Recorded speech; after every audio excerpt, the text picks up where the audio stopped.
because this might be the inner chronicle of what we are, and we have to articulate ourselves, otherwise we would be cows in a field.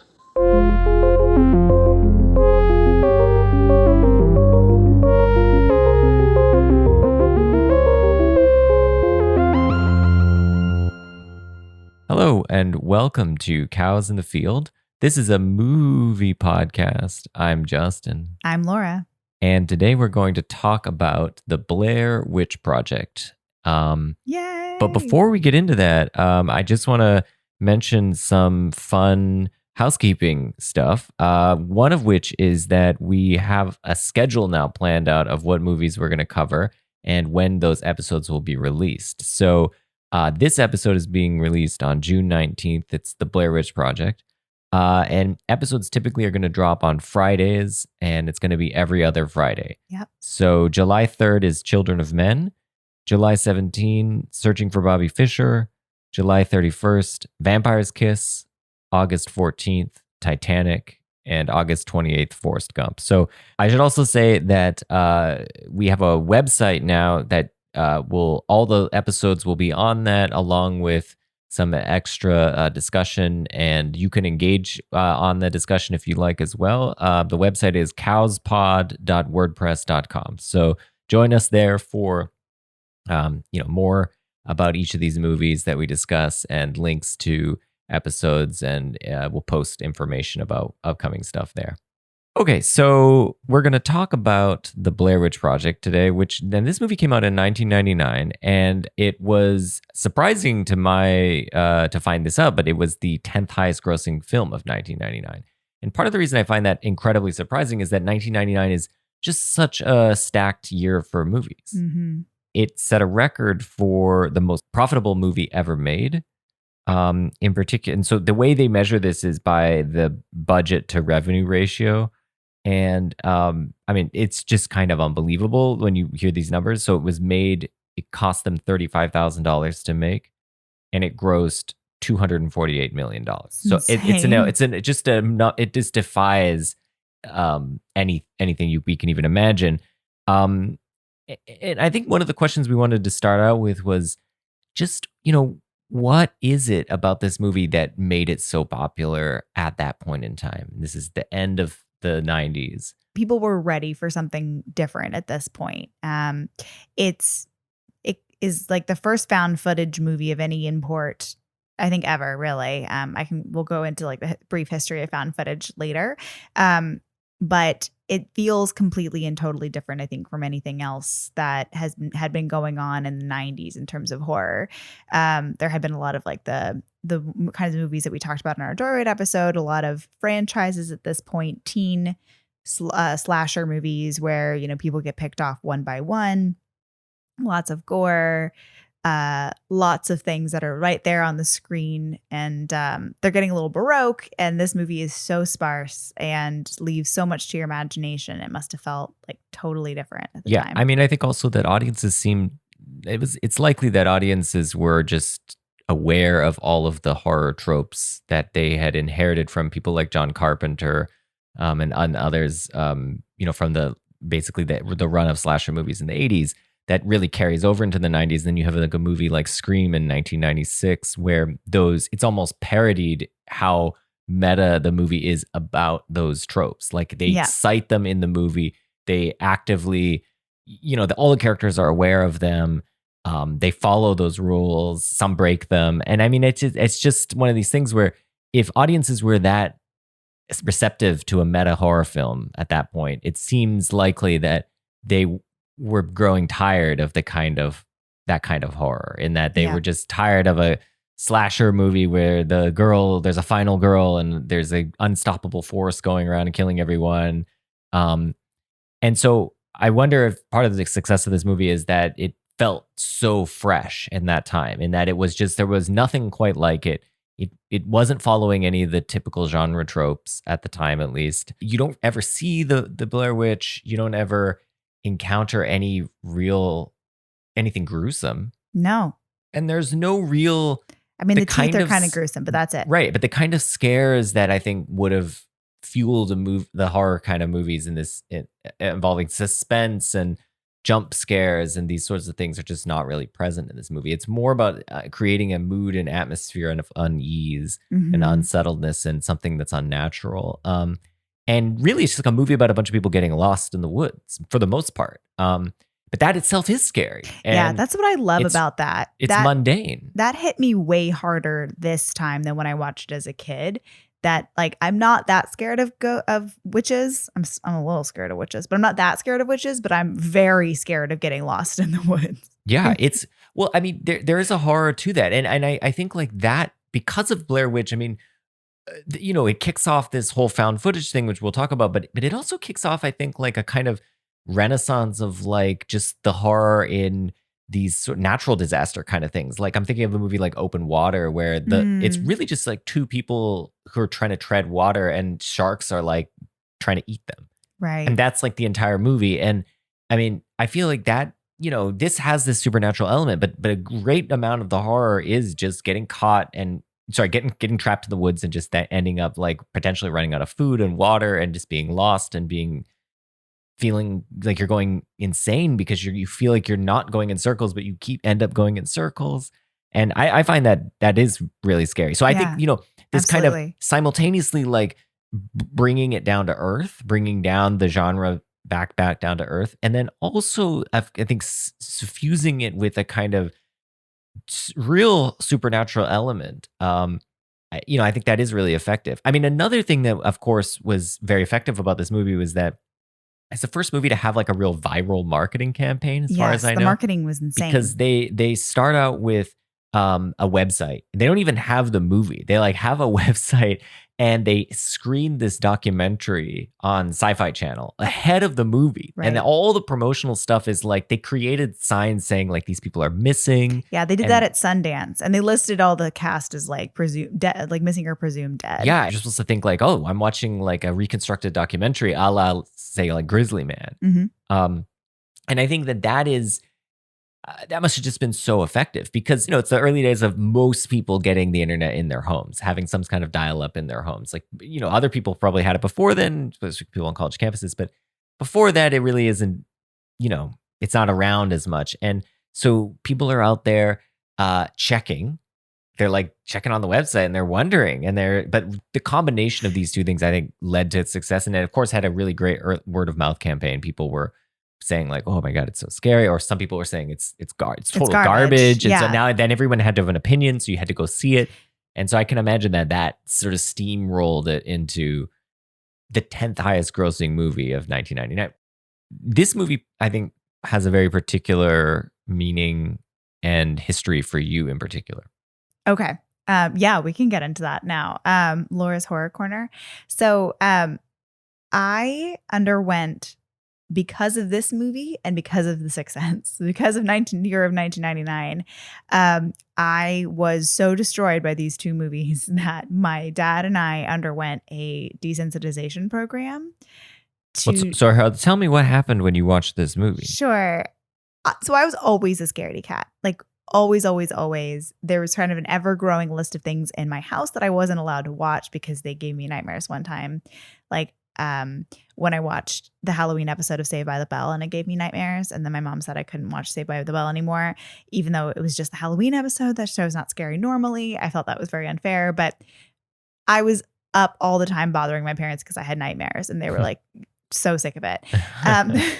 But I think so in 1999, these two movies come out, The Sixth Sense and The Blair Witch, that are both like water cooler movies. I didn't have cafeteria movies in my case because I was in middle school, and I desperately wanted to be a part of that conversation. And so my parents watched both of those movies with me, or they watched Blair Witch with me and they watched one half The Sixth Sense with me because I bailed halfway through. Wait, you got through all of Blair Witch, but not all of Sixth Sense? Correct. Interesting. I think that's obvious why. I think it's because you see more stuff in The Sixth Sense. And the Blair Witch just is like creepy and moody, but you can keep hanging on. But at any rate, I think my parents thought I would be okay at 12. I think they thought this whole like wake, come into their room and say I had a nightmare is over. Yeah. I wasn't coming into the room anymore, but I was not sleeping. I did not sleep for like days after Sixth Sense. And my dad sort of understood that I was really bummed out that I wanted to be a part of these conversations, but I also like on a visceral physical level, like could not handle it watching movies like this. So that's why we sort of platformed out of increasingly scary movies to desensitize me. Moving up to, I think the pinnacle movie was Silence of the Lambs, which some people might disagree with as being like the most scary movie ever, but I do think it's one of the most scary movies What ever. did you start with? We started with like Sleepy Hollow. Okay. I think. Yeah. But was that like, how did that, if you're comparing it to the hot wings scale, so are you, is that like sriracha, Tabasco, or is that like you're already in the medium heat? I think I was already in medium heat. There's some, I kind of So that was judge, hot for you? That you were like, whoa, I'm feeling it? Yeah. Uh-huh. Yeah. So I judge horror movies in terms of like, is there an image that is seared into my brain at 3 a.m? And in the case of Sleepy Hollow, there's like a torture device that has like, it's like a coffin with a bunch of spikes in it. And that was seared into my brain at 3 a.m. So yeah, that one did it for me. Okay. Now I don't think it's scary at all. Well, you're on the other end of that project. It worked, so. guys. Okay, so Sleepy Hollow, and then where did Blair Witch land? So Blair Witch happened before desensitization. I know, but did you watch it during the process of desensitization? No, I watched it before I was ready. And like I really was kind of little. I mean, I was 12, but we had this like rule that we could only eat in the kitchen, but you could see the TV from the kitchen. So if I wanted to eat my treats, I had to like sit on the floor of the kitchen and watch the TV. So I watched it like a really shitty. How big was the TV? Was it big enough that you could actually see anything? No, you'd be so upset at the viewing angle and distance that I was watching this at. So, and also you can't see shit in Blair Witch. So like, I don't know how I was even getting anything, but I just remember I had gotten like the like Mondo box of Whoppers at Blockbuster. Yeah. You know how they're like, it's a good pairing with Blair Witch, which will make you completely nauseated. Yeah, I had such a stomach ache. I think I was just like pushing them into my mouth, like just like out of like a fear response. And my mouth was getting all malty and gritty.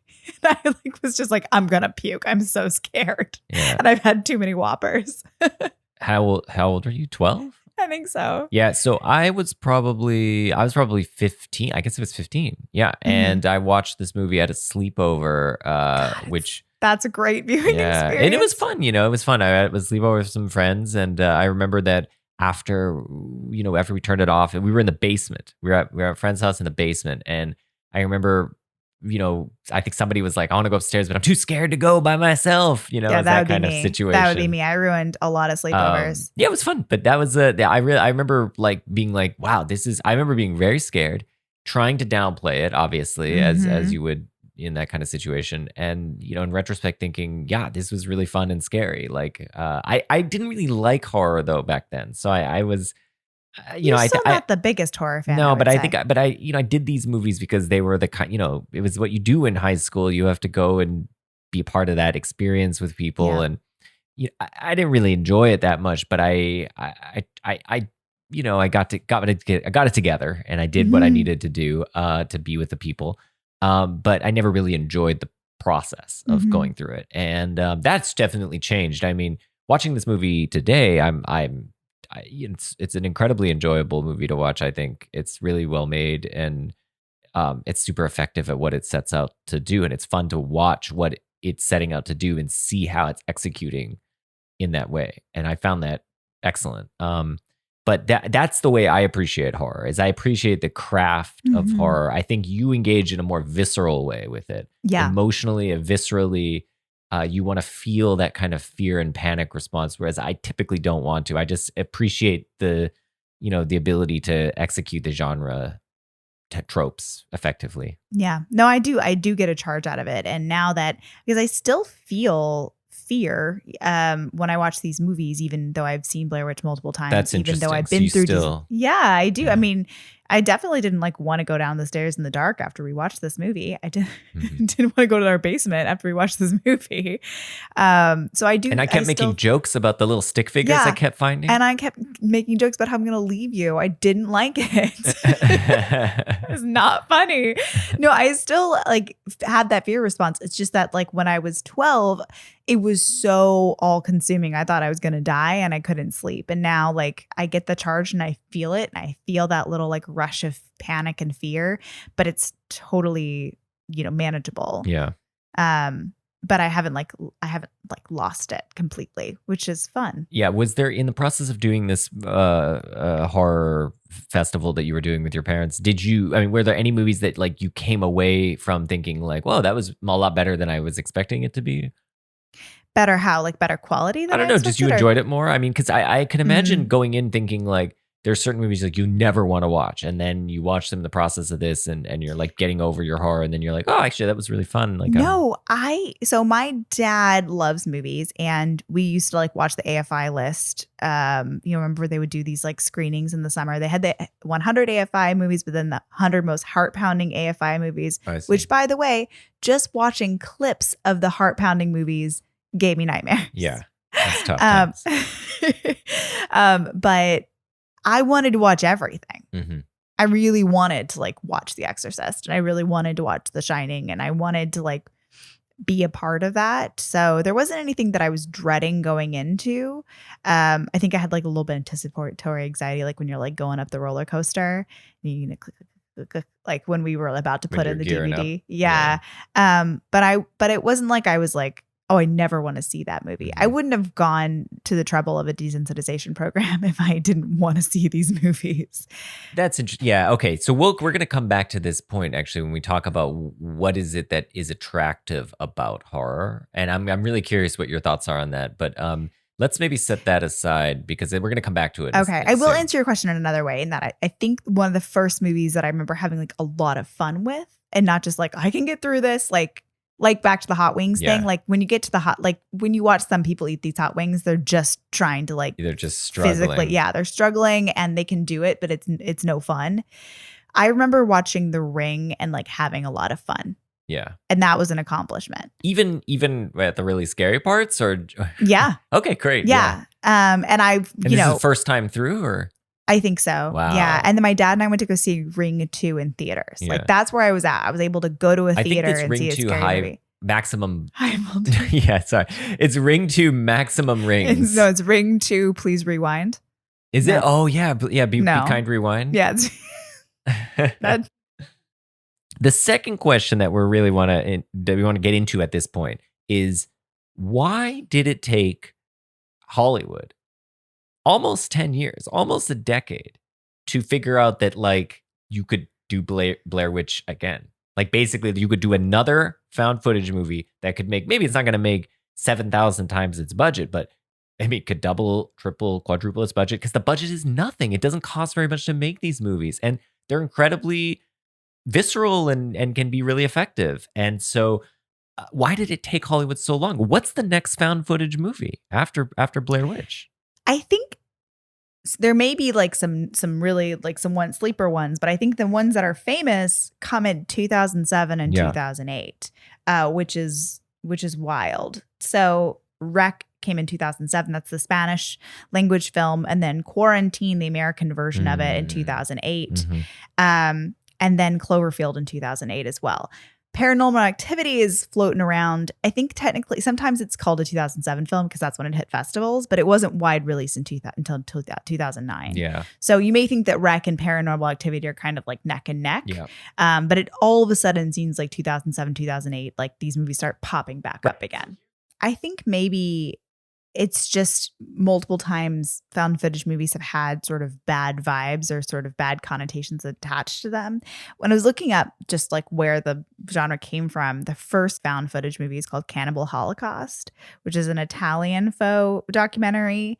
But it was not like the Blair Witch in that it did show a lot of gore and was really over the top, and it was banned in many countries because it was depicted real animal slaughter. And people were like very upset about it. People thought it was real. The director was apparently arrested on charges of murder, obscenity, and distribution of snuff. And the actors had to like come on live TV and be like, "No, we're alive." So the charges would be dropped. Yeah. And that maybe speaks to more of like people's gullibility in 1980 about like particularly around visual media. Like if you see it on a screen, it must be true or something. But I think after that, there was a bit of a stigma attached to found footage, not just about like cannibal Holocaust, but there was a backlash to this movies too, as well after Blair Witch. Despite the fact that it made so much money, it was not universally embraced as a good movie. A lot of people complained about it being so shaky and looking, kind of crappy. Yeah. And people were saying they were like getting seasick in theaters. And, I think people like it made a lot of money, but a lot of people would sort of go to hate watch it or complain about it. And so I think like that might have confused the narrative a little bit. So that's a possible is that there's a reaction, a negative reaction to the movie. They think, wow, I don't want to be associated with that. So they kind of let it simmer. Right. Right. And a negative association specifically to the found footage elements. Yeah, that's what I mean. Yeah. Here's another hypothesis, which is that the video quality needed to get better, needed to improve. And we were really close to it actually getting to a point where, you can screen movies that were shot on a video in a theater and it looked good. I mean, now almost everything is shot in video format. Yeah. Very little is shot on film. Almost nothing is screened on film. Everything is screened digitally. And so, but for a long time, it was not that way. And we're right on the cusp here in 99 with prosumer level videography that allows you to actually have interchangeable lenses and do things that you could do with film on basically like broadcast level quality video. Of course, this movie's not shot on that. This movie's shot on high 8 video and 16 millimeter film, but I think really we're right on the cusp. And I think once that video quality gets better, then when you screen it on the big screen, it doesn't look like a bunch of blocks, like a bunch of Lego blocks. And I think at that point, then audiences, even though they can tell, oh, this is video, it's whatever, it's going to still, they'll be able to digest it as cinema as opposed to just like I'm watching someone's home videos, which I like, why am I paying $16 or whatever, $10 or whatever it costs to come and watch someone else's home videos? Like I at least want to see something cinematic. And so I think maybe we needed to get to that point where the quality of the video is good enough that it can distinguish itself. Yeah. I mean, there is still a bit of a lag because 28 Days Later is like 2002, 2003, right? That's entirely shot on. That is. Digital. Yeah, that's true. I saw it in theaters and I don't remember thinking this looks like garbage. Although when I watched it later, I was like, whoo, this is a tough watch. It looks terrible. But I think, that's we're still on the cusp, right? That's not quite the level where it needs to be. And then a few years later, I think you have some of the Sony cams and things, and then now you're in 1080 zone, and it's a lot better. And but I think it just took that. That's one hypothesis. It really you needed that quality to catch up. No, that makes sense because even if you were to do, because they did a combination of the video and the 16 millimeter, or is it super? It's 16 millimeter, 16 mil. But they scratched it up because it's. I mean, they might have shot it even on. Again, I don't know for sure, but it looks like crappy 16 millimeter. Like 16 mil, you can see grain for sure, but this looks like fuzzy 16 mil.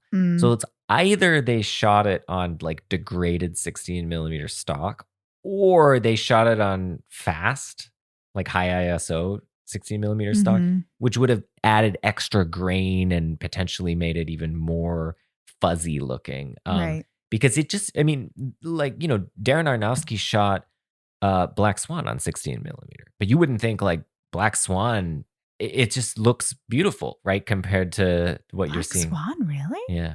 Huh. He loves 16. Oh, I thought you were going to say pie. I was like, okay.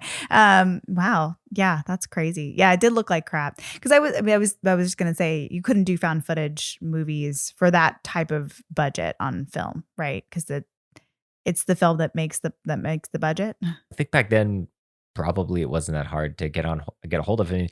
The issue there is the camera, but apparently they sold the camera on eBay afterwards just because they wanted to keep the budget costs low. Right.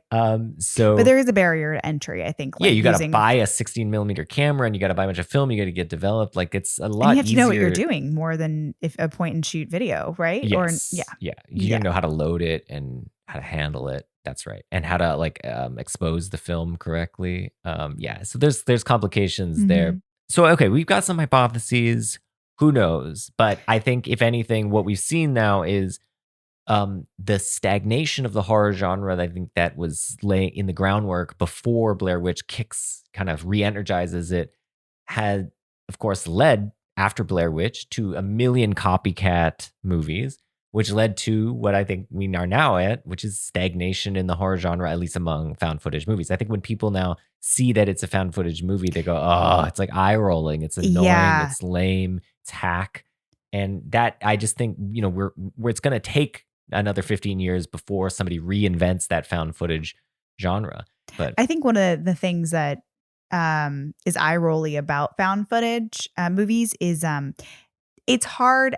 Now everybody does have a phone on them, and they record a lot of their lives, but it's hard to make the found footage part of it like feel integral and woven within the narrative of the movie itself. And Blair Witch does that so well. There's so many justifications that are both explicit and implied throughout the movie about why they keep pointing the camera out during like these horrifying moments. Because that's always where people are like, well, why would you be filming that? Why wouldn't you just put down the camera and run?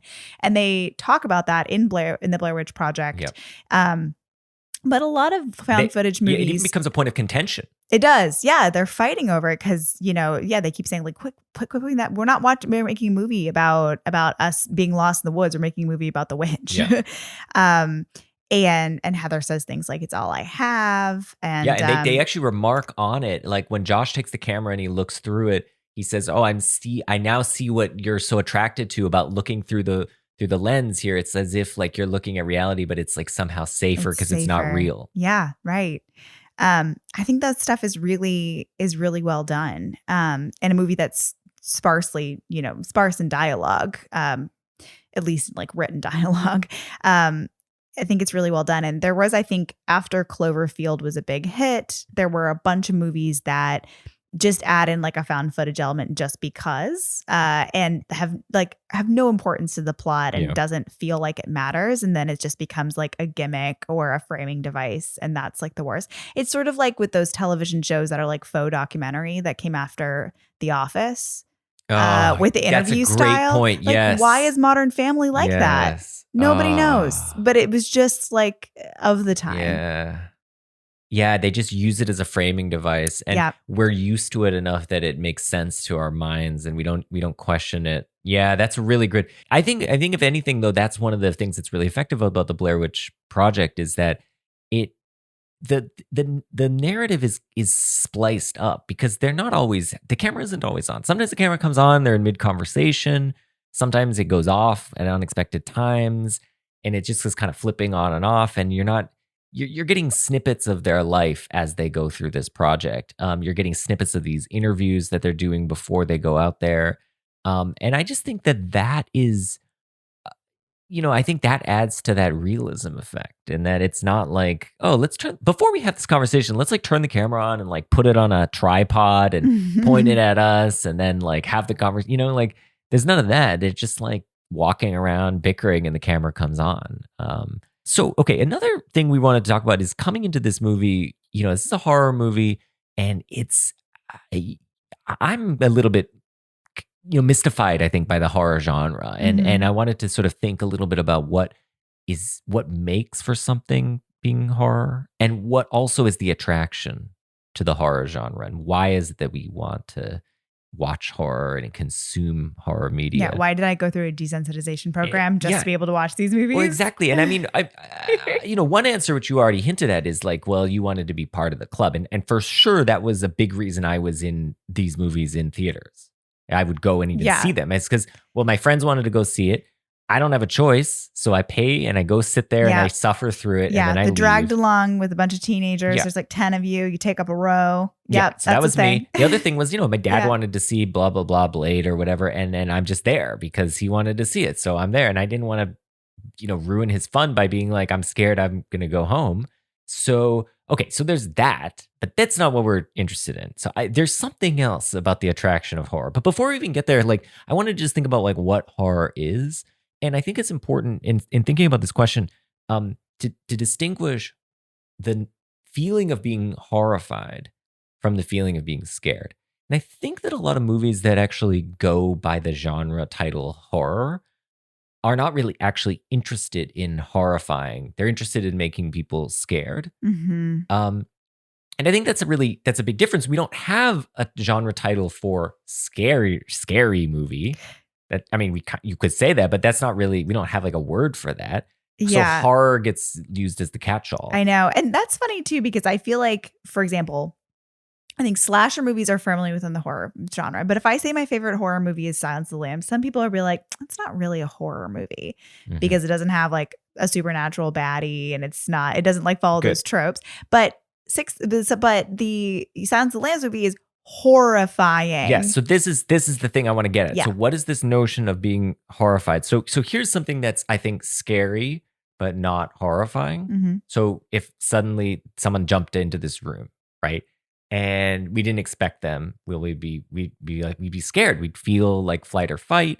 And we would have, we'd have all that like rush and everything. And our pulse would quicken and maybe there'd be like a sweat on the brow and then we'd have to come down. Okay. So that's like scared, but it's not horrifying. We're not like, oh, especially if it's just like someone who we knew is in the house and they just happen to startle us. We're like, oh, okay, well, not horrifying. We just didn't expect you.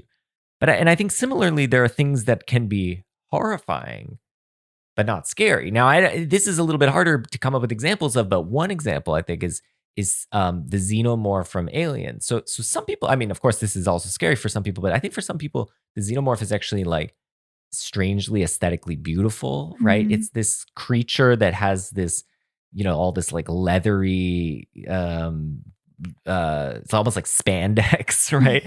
And it's a creature that's like, I think really there's an attraction to that sort of thing, right?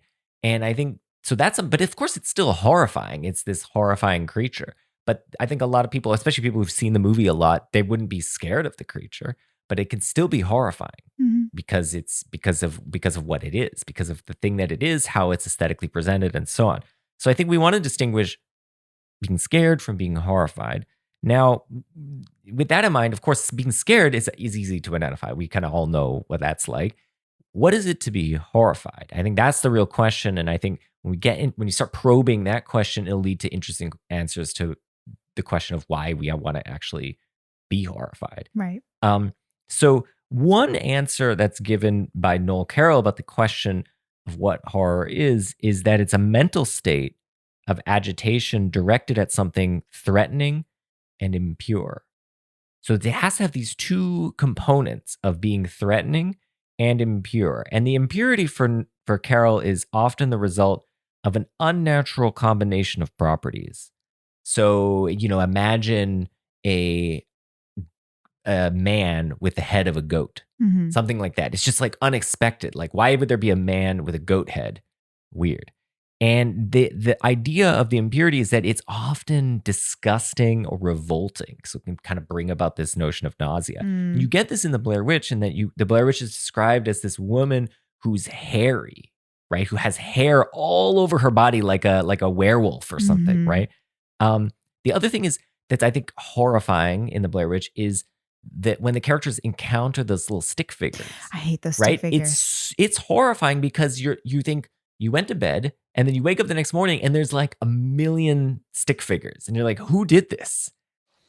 They're all over the place. Holy shit. Come up here quick! I need to use the CP! Yo, there's all sorts of shit up here, man. This is fucking crazy shit. Please, I gotta get this on 16. Take the fucking camera. Okay.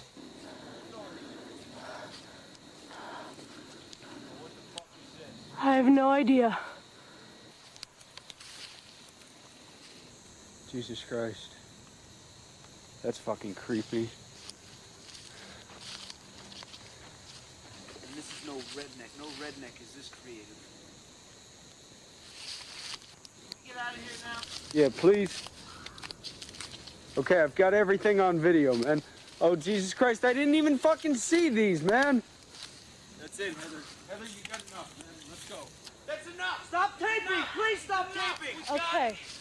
Okay. We're leaving right now. Also, just side note, stick figures are creepy. I think, True Detective uses that to great effect. People just making like little figurines out of things you find in the woods, maybe a little unnatural. It's unnatural. Yes, that's the thing. that's- It's unexpected and unnatural, and it's revolting in a way. You're like, oh, what is that? I don't understand. Here, another instance of that in the Blair Witch is when they get to the shack. So first of all, the shack itself is in a way like revolting because it's this like rundown, dilapidated mansion. It's quite big, right? Which just fallen into complete disarray, and yet we're sort of it's suggested that somebody's living here, right? Yeah. That some stuff is going on. And the other part that's unnatural and impure is when they go up the stairs, they see these bloody handprints all over the walls. And you just think like, so if somebody was like injured and running, they'd smear potentially, but you would have bloody handprints. Like Right. what would be the cause of a bunch of bloody handprints? Yeah, like clear handprints, like at a preschool, like when they're doing like their exactly, art projects. Yeah. And there's just something unnatural about that. And I think that's the kind of thing that when you're horrified, it stays with you. It's the thing that keeps you up at night. It keeps you ruminating. When you're scared, well, okay, I'm scared in the moment, then I'm not. But the horror is this thing that keeps you scared in a way. Yeah, it sustains that fear It's response. the thing that I talked about, like the thing that's seared into my brain at 3 a.m. That's the horror part of it. Right. And not like the jump scare from that movie is not going to be, that's not what I'm going to be reliving at 3 a.m. Yeah, you don't relive the jump scare. It's it's effective in the moment to like prime you to be horrified because it triggers the same kind of emotions and agitation, but it doesn't sustain itself. So now, of course, there's this unnatural, impure element. And I think this is what's really interesting is some of the answers about what it is that's attractive about horror have to do with this idea of trying to understand the unnatural. So one answer about why we are attracted to horror is actually given by H.P. Lovecraft. He wrote an essay on this. And Lovecraft's answer as to why we're attracted to horror is that it's an encounter. Horror is an encounter with something unnatural that provokes a sense of awe and wonder, that the world contains vast unknown forces. So here's how Noel Carroll puts it, apprehension of the unknown charged with wonder. Now, what's I think fascinating about that idea is that it's like, the way Lovecraft thinks of it is it's like deep down we desire or instinctually know that the world is this foreboding, completely unintelligible place. Mm. And of course now, science and religion and our own experience, again and again, we make sense of things, right? We're like, gravity and whatever, God did this and that. And it's all about making sense of the world around us. Mm-hmm. But Lovecraft we want that rug pulled under us. Yeah, we want every now and again. Lovecraft thinks that we are attracted to this idea that we can't shake, that somehow like deep down it's not going to make sense. Deep down there are sort of forces at play that are beyond our understanding. And what horror is it's a sort of encounter with the unintelligible that allows us to sort of kindle that feeling, or even more perhaps confirm it. Right? Confirm that we confirm this instinctual feeling that we have. So that's one idea about horror, is why we're attracted to it is because we want to feel like the world is a crazy place. Okay. Noel Carroll is not into that idea. Instead, Carroll thinks that we're actually driven, our desire for horror is a drive to make explicable the inexplicable. So it's a desire to uncover what it is that the Blair Witch, what's going on with the Blair Witch, to learn more about that. And it's this process of discovery that's exciting about horror. Yeah, that feels more resonant to me as somebody who loves horror personally. I feel like it's like a controlled out of control feeling. you know, I some people really hate horror and are like really surprised that I like horror movies, and they ask me why, and I'm like, well, I like to feel something, but I don't like roller coaster because I don't really want my body to be hurtling, you know, at 1,000,000 miles an hour. That's a real feel. That's my body in actual peril, and I don't like it. But if I'm sitting on my comfy couch looking at faux peril, looking at somebody else being in peril, I can kind of like feel that feeling in a safe and controlled way. It's like, it's cathartic. So is the idea for you that horror is a way, what it is it's a way for us to sort of make believe, or at least play in the sandbox of the feelings that we would get if we were actually in danger, but we're not actually in danger, but we just get to sort of play in the sandbox of feeling like we're in danger. That's how I feel about which it. Is a kind, you know, which is partly to experience part of the spectrum of being a human being, right? Because as to be a full human being is to feel all these different experiences. I feel so many feelings. But you know, but we could live a hermetic life where we don't feel those feelings. But then the idea, and in some respects, many of us would prefer to live such a life, right? We would prefer a life free of sadness and fear and you know, feeling like the world is inexplicable, maybe. But then the idea is that to really enrich our life, we need to experience these things. And so what horror does is it kind of gives us an outlet to do that, a safe outlet, because we're not really in danger and so on. Yeah. I see. So that's how I feel about it. And you could say the same thing about like, why are people attracted to, you know, to sad movies? Absolutely. Right. It's because it's a safe way to, it's a catharsis for your inner feelings that you know, otherwise. Yeah, it's like those movies though are very it's like an audition for real life in a way. Yeah, yeah. Like those movies are very taxing on me though, because as you know, I do cry a lot in movies, and I run out of tears, and sometimes it hurts physically. That's true. Yeah, you. I mean, there is another question which we won't have time to get into, which is, maybe we'll get into it at a later episode, but which is this question of what's sometimes called the paradox of fiction. Which is, why is it that we have genuine emotions that are elicited by something we know is it's fake, not real, right? Yeah. It's not real. And the way Noel Carroll puts it is, I think, really is fascinating. So just suppose I told you that, you know, I don't know, some loved one died, and you might begin to feel all kinds of emotions and, like, you know, sadness and guilt that maybe you didn't have a chance to call them and stuff. And then I tell you, oh no, I was just kidding. Then those feelings will evaporate, right? They'll be replaced by a new feeling, namely like, hey, you asshole, you don't do that, right? That's not nice. But certainly the feelings of sadness are gonna go away. I mean, maybe there'll be a lingering thing, but it's not quite. Yeah, you might just feel I should call them, but yeah, you know, you're not crying you're not tears actually anymore. crying. And but what's interesting is that when you're watching a movie, it's as if I told you in the same breath, here's this person, and then they die, but they're not a real person, so don't worry about it. If I told you, because of course you know when you're watching a movie, it's not real. And so then there's a question of like, well, like, why? How can it actually elicit the genuine emotions? Because it does seem like it does. Anyway, we could talk about that at a later time. And I think what's interesting, of course, is that in a movie like Blair Witch, it's a movie where they're trying to make you think that it's real, right? And in order to help maybe smoothly elicit that fear response more provocatively or more strongly in its audience. Yeah.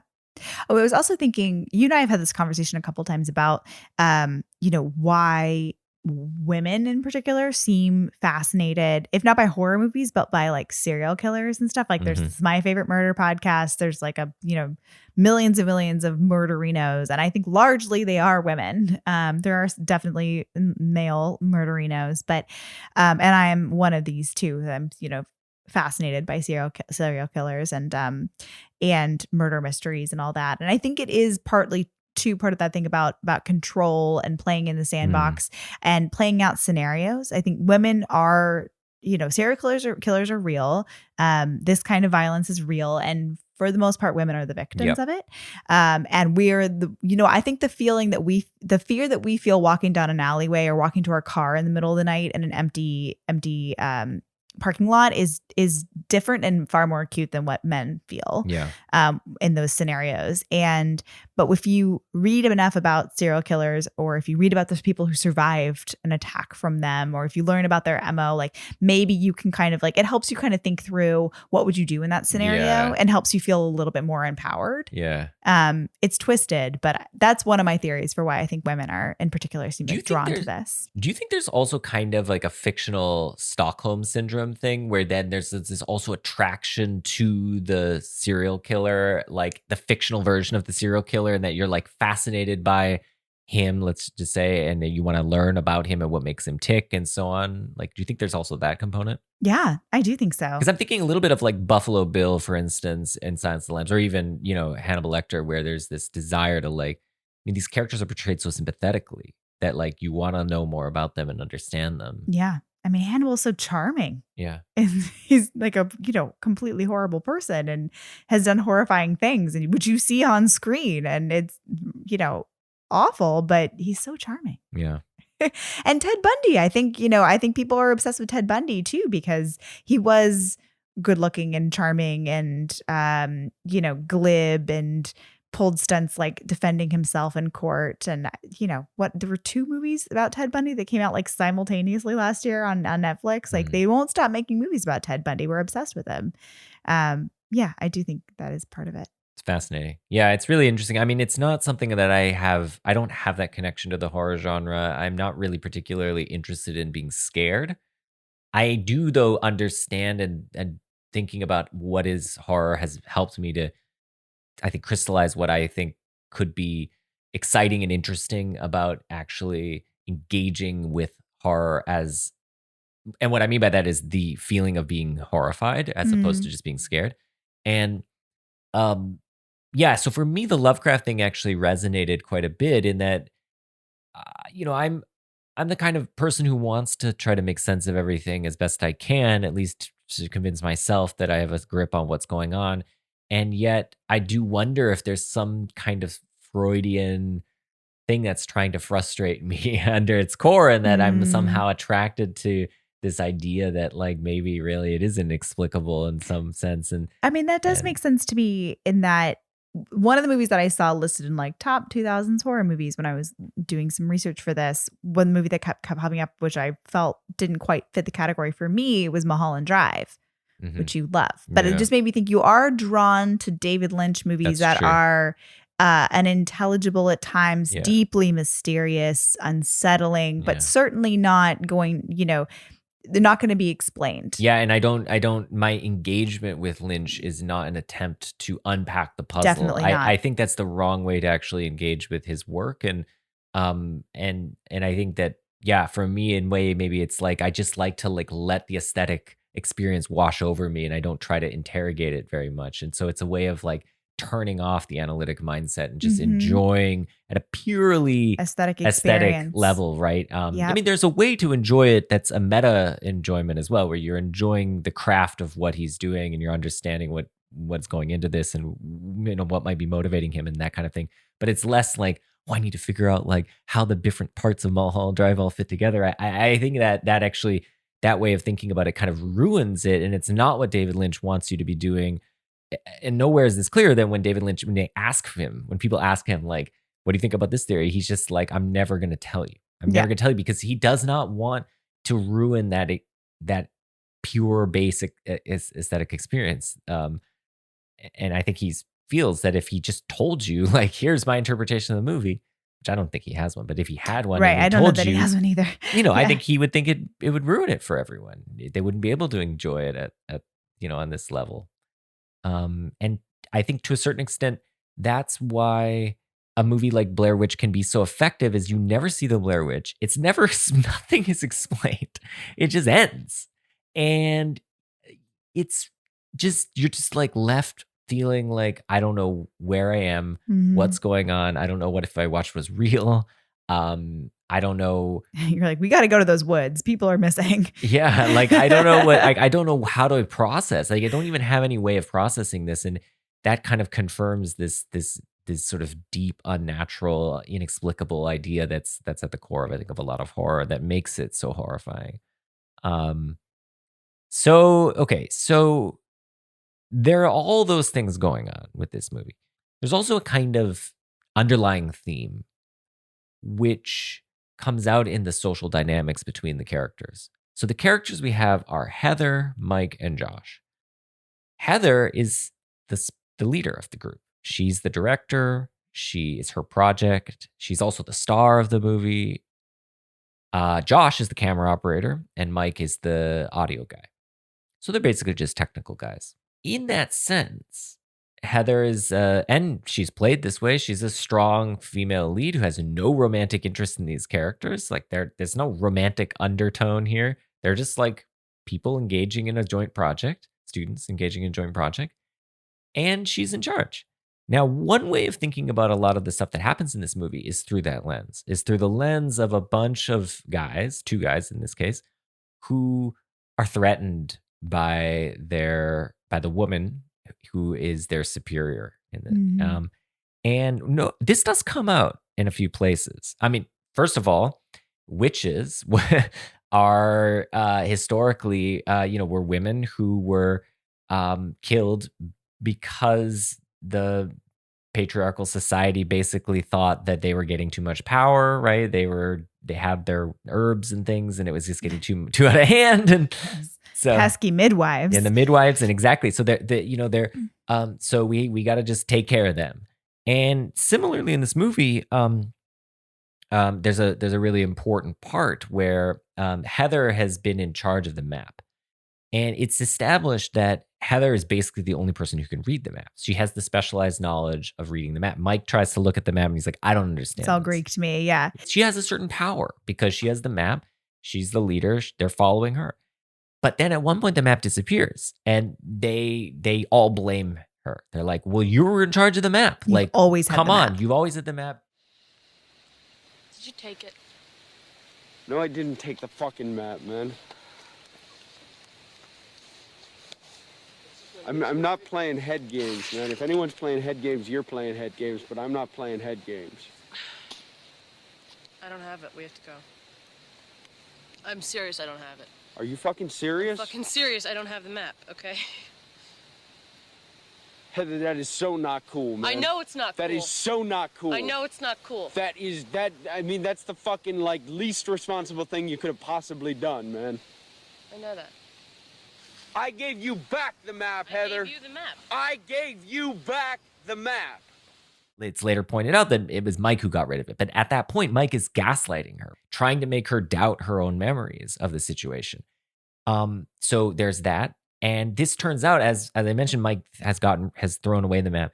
That's a power play, right? It's a way of removing this power, and because she has the specialized knowledge of being able to read the map, takes it away and puts them all on an even playing field. Now no one has any specialized knowledge. And I think that's interesting, right? It's a way of trying to level down. Because of course, in the process of getting rid of her power, they also put them in a more precarious situation because now they really have no idea where they are. They also blame Heather because, of course, she was the leader and everything, but she's directly blamed. And all this adds up to, there's that great scene where she's filming herself. She takes that responsibility. She blames herself for everything that's happened, and she apologizes to all of them. Yeah. I am so sorry for everything that has happened. Because in spite of what Mike says now, it is my fault. Because it was my project. And I insisted. I insisted on everything. I insisted that we weren't lost. I insisted that we keep going. I insisted that we walk south. Everything had to be my way. And this is where we've ended up. And it's all because of me that we're here now. Hungry and cold and hunted. And so you can see that over this constant berating of these men has put her in a situation where now she's just like, she doesn't believe anything. She doesn't believe her own memories, and she blames herself for everything that's happened. And she says too over and over again, I insisted.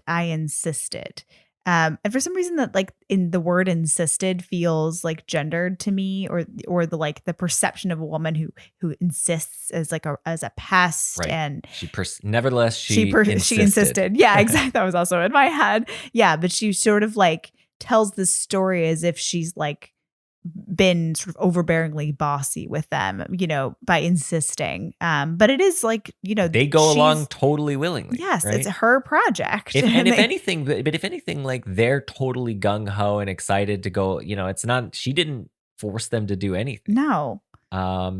They're just, it's a camping trip for them, right? And they're ready to go and have a good time. Yeah. So I think that this stuff all gets twisted in these gender ways. Of course, you know, maybe if it was not gendered, there'd be similar things. But I think it's interesting that it is gendered, and then you can now filter it through that lens, especially given that the subject matter is that of a witch, right? That they're going to find.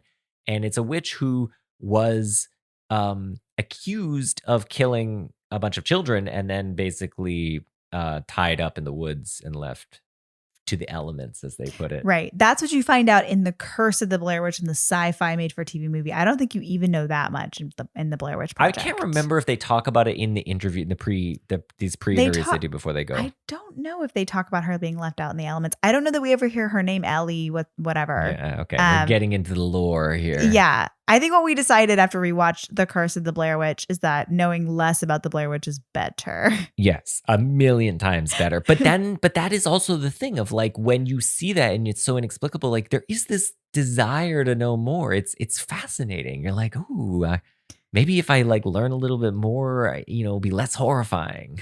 Right. And you know, inevitably it is, because then you learn like, oh, well, here's the metaphysics of witchcraft. And you're like, okay, so that's how it works. Okay. I mean, some things that you learn in the... Did you learn all about the metaphysics? Is there a metaphysics of witchcraft? But actually one thing I learned in the documentary that I thought was Justin, witches are not real. Really? There's no metaphysics of witchcraft. Or is there? I don't know. There's a metaphysics of how many angels dance on the head of a pin. I was thinking maybe there could be metaphysics. There's metaphysics of God. Oh. Anyway, so moving right along. So, but one thing I did learn in that doc that I thought was kind of cool is, I will say two cool things that I got from The Curse of the Blair Witch. The Curse of the Blair Witch, the doc, and Blair Witch 2016. Okay. So tell me. The two things are that they play with time, and they make explicit what's kind of implicit in the Blair Witch Project, which is that when you cross that stream, with that fateful stream, you enter into this kind of time dilated, time warp sort of situation where I think you've actually time traveled back to 17 whatever when the witch is active. And okay, so part of the reason for this is in 2016 Blair Witch, they make explicit that when the characters like split up, some of them are like, oh my God, they like, and they meet back up, that some of them are like, oh, we've been here for like 5 days. And the other character's like, what? It's been 5 hours, right? So they talk about how time is being warped. The other thing is, then it's clear that what could be going on is that space is being warped. When you reach some edge, you end up back on the other edge. You never can escape. You're in this kind of like warped situation where there's no way out. The other thing is, in Curse of the Blair Witch, the documentary, it's revealed that the footage was found buried under the burned remains of that house. Mm-hmm. And in particular, the remains were undisturbed. So it was like layers of dirt and debris and then ash. And they were like, it was undisturbed. So I don't know how they could have dug it up and put it right back perfectly, hinting that basically what it was that they died in 1758 or whatever, and then the house burned down later. So that they were actually time traveling, which like, I'm cool with that. I like time travel, so like that's great. But in another respect, it's like that movie does not need this. It definitely does not need it. It's creepy enough as it is. Mm-hmm. I just like the time travel stuff. I think everything in the Blair Witch Project is so much smaller and so much sparser and so much just like left to your imagination than the Blair Witch 2016 version, which makes everything. I mean, at one point, the time dilation stuff and the time messing becomes so explicit that her alarm goes off and she's like, it doesn't make any sense. It's 7 a.m., but it's dark outside. Yeah, well, it's creepy. This idea that it's like perpetual night, and I mean, it's cool. It's creepy, but not well executed. It's don't very much do not recommend that But movie. I think the Blair Witch Project, the other thing that I really like about it is that there's also just like this constant hinting at or hope that it could just be people. That's true. Yeah. Because that's Because right. Mike says that it's natural. Right. Because at some point, Heather's sort of teasing him and she's like, well, what are you so scared of? Let's go investigate these noises. And he was like, I don't, have you ever seen Deliverance? Like, I'm not going to mess with these people. If these people are, messed up enough to like want to come and shake our tent in the middle of the night, I'm not going to play with them. Yeah. And then she says like, well, what if it's not people? And he's like, well, I'm not going to play with that either. Yeah.